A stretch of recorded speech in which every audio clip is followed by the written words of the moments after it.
शेटफळे येथील वृद्धेला आर्थिक वादातून नात जावयानेच पेटवून मारले. एलसीबीकडून बनाव उघड. आटपाडी तालुक्यातील शेटफळे येथे वृद्धेच्या घरात घुसून दागिने लुटत तिला पेटवून देत गंभीर जखमी केल्याचा प्रकार घडला होता. यामध्ये मालन मारुती जाधव वय वर्ष 85 यांचा उपचारादरम्यान मृत्यू झाला.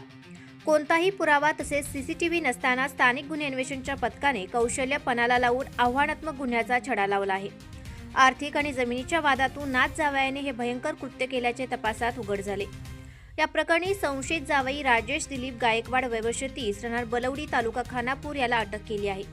या गुन्ह्यात आणखी कुणाचा सहभाग आहे का याबाबत सखोल तपास सुरू असल्याची माहिती पोलीस अधीक्षक तुषार दोशी यांनी दिली. या घटनेची माहिती अशी की मृत मालन जाधव या शेटफळे येथे एकट्याच राहत होत्या. दिनांक 30 जून रोजी पहाटेच्या सुमारास अज्ञातांनी त्यांच्या घरात घुसून त्यांच्या अंगावर रॉकेल ओतून त्यांना पेटवून दिले तसेच त्यांचे दागिने लुटले.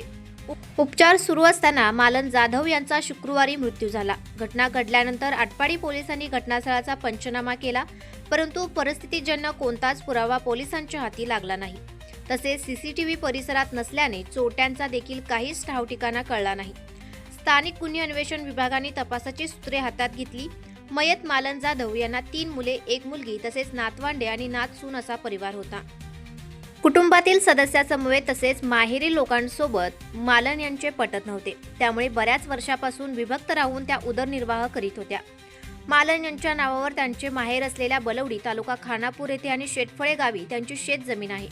सदरची जमीन तिने मुलांना न देता नातू प्रवीण जाधव याच्या नावावर केली होती. त्यामुळे कुटुंबातील सदस्य त्यांच्यावर चिडून होते. मागील 1.5 महिन्यापासून मालन या त्यांचा नातू प्रवीण जाधव राहत असलेल्या घरातील एका खोलीत राहण्यास होत्या.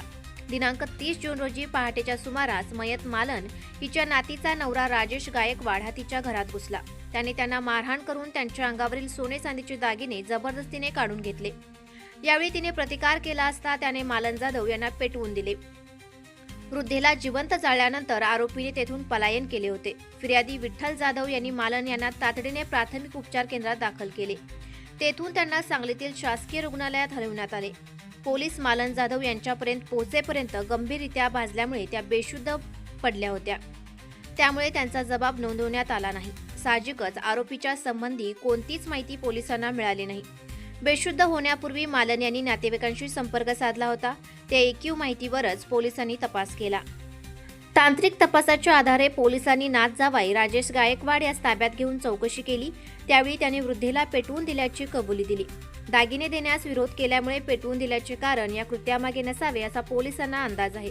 त्यामुळे त्या दृष्टीने तपास सुरू केल्यावर जमीन वादातील आर्थिक कारणातूनच वृद्धेला पेटवून दिल्याचे पोलीस तपासात पुढे आल्याचे समजते.